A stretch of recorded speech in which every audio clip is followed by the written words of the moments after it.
Jim Cook, Game Director for Oxide, here with another weekly report. Once again, you guys kicked butt. We've got a lot of progress on both sides of the fence in the programming and non-programming/creative areas. Let's go through a couple of the things that happened.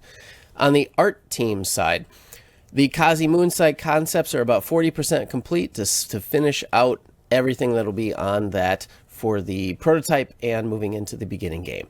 The Chios Moon concept is finished, and with those two guys being operable, after they are finished, we move on to NC, which is our food and prison mine moon.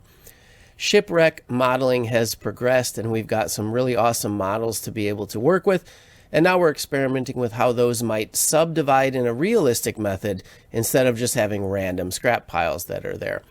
Onboarding of the music team happened, which is great, and the music team provided some initial music cues for not only our Union in-space area, but some other items as well. And while we're still waiting for sound effects to be coming into play, we know that those will be coming shortly. The Total Radio Station project, which is something that's been kind of behind the scenes, but I've been tapping into my music community contacts for, believe it or not, has already resulted in, across the past roughly 3 weeks or so, 110 songs for Agu and I to review to see what gets through. And the deadline has not yet been hit. We anticipate that more songs will be coming across the next roughly 1 month, and we will have quite a bit to go for. It's been a great project to be able to support independent artists and or bands that are looking to get exposure, as well as our game. And that's a reminder that if you happen to know any particular musicians, artists, producers, bands that make original songs, reach out to them. See if they'd like to have their music promoted. And if so, take a look in the general section under the Oxide server, and you should find a little PDF file inside of there that has information on how to submit forms, or how to submit music rather, to be able to be selected. We've also on the art team had initial ship construction concepts being done. This is not a light item. We have to figure out how to make a customizable ship environment that allows people to be balanced between the, hey, I don't really have any control, to the, oh my goodness, I need to place every block from my ship, which tends to favor engineers on the latter and tends to favor people that could care less about builds on the former. And we need to find this marriage in between it. So the breakthrough process along that lines has been underway, and we're looking across this next week to be able to have ship concepts, 3 functional ones, that cover the core functionality that we're looking at across those player cards, so they can be tested inside the ship builder. And then from there gives us the freedom to design other ones which offer potential monetization avenues for the game as it progresses. In addition, we also have the first NPC, that old good old grizzled scrapper that's going to be our tutorial guide, is nearing the completion of the concept phase, which is really sweet. So great work, art team.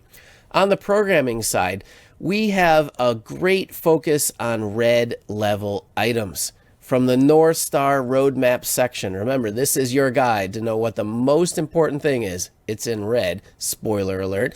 And that would be gathering and movement on maps, in both orbital sense, as well as an oxide effect and the basic combat.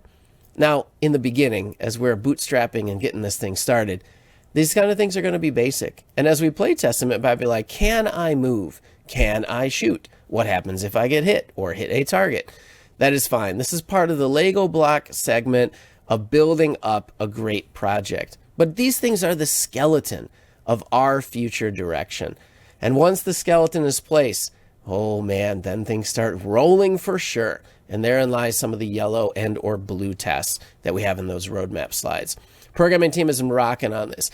They also have incorporated UI improvements as well as testing initial NPC functionality based on the information that was provided in the North Star the faction area, which means that we have a phase of different ships that are going to come. And while they don't have the ship models yet, and that is coming as part of our natural progress, they're still working on saying, for instance, if I've got somebody that's going to flee and run away, or they call help, or they hunt another players or other players in an area, how does that behavior work? And that's pretty exciting because that, once again, is a skeleton of how we're going to operate the game from a PvE standpoint. In addition, we had several new members getting onboarded from the programming team, and I'm encouraged to see what they're going to be working on in the weeks ahead as we round that side's talent out. And finally, don't forget, more back-end development work.